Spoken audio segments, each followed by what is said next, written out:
مرا ای دوست خطلانی صدا کن، به مهر دل بدخشانی صدا کن.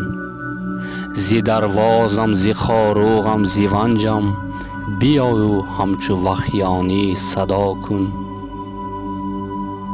به جانم دوست دارم باختر را، مرا فرزندی یاوانی صدا کن. به عدل و داد من نوشیروانم، مرا کسرای ساسانی صدا کن.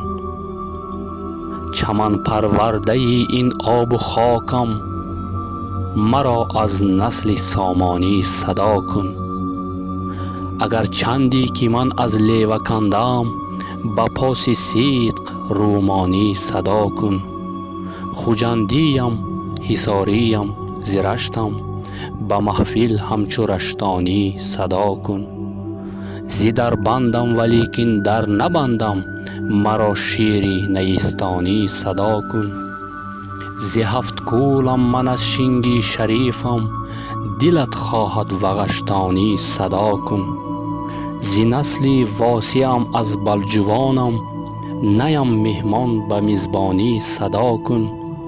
ز کشتودم ز واروی لطیفم، تبسم ساز و رخشانی صدا کن. نیم من یاری نانی از برایت، شفیق و همدم جانی صدا کن.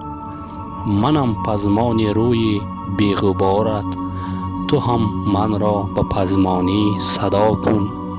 ز مسچاهم به فلغر ریشه دارم، دلت خواهد زرافشانی صدا کن.